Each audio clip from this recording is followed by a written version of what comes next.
అందరికీ ముందుగా కృష్ణాష్టమి శుభాకాంక్షలు. కృష్ణాష్టమి 26 తారీఖు సోమవారం అంటున్నారు.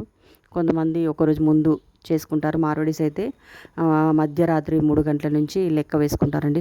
శ్రీకృష్ణుడు పుట్టిన సమయం నుంచి వాళ్ళకి కృష్ణాష్టమి. మనమైతే తెలుగువారైతే పొద్దున్న చేసుకుంటారు.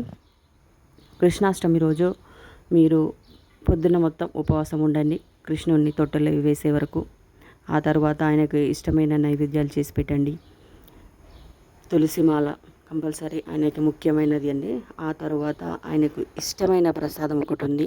దాని ఇంతమంది అది తెలుసు అయితే ఓకే అని చెప్పండి.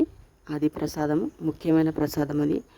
నేను ఈరోజు చెప్తున్న ప్రసాదము మీరు శ్రీకృష్ణుడికి నైవేద్యంగా పెడితే మీరు కోరుకున్న కోరికలన్నీ నెరవేరుతాయండి. దాన్ని కాయమని అంటారు. అది చేసే విధానము, కొన్ని ధనియాలు తీసుకోవాలి, మిక్సీకి వేసి పక్కకు పట్టేసుకోవాలి బరకగా.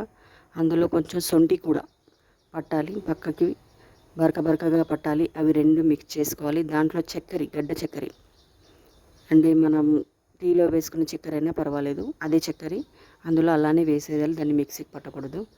అందులో వేసి కలిపేసి కృష్ణుడికి నైవేద్యంగా పెట్టండి. శ్రీకృష్ణుడికి ఇది చాలా ఇష్టమని, దీన్ని కాయమని అంటారు. ఎంతమంది తెలుసో నాకు కామెంట్లో పెట్టగలరు. అందరికీ మరొకసారి శ్రీకృష్ణుడి జన్మదిన శుభాకాంక్షలు.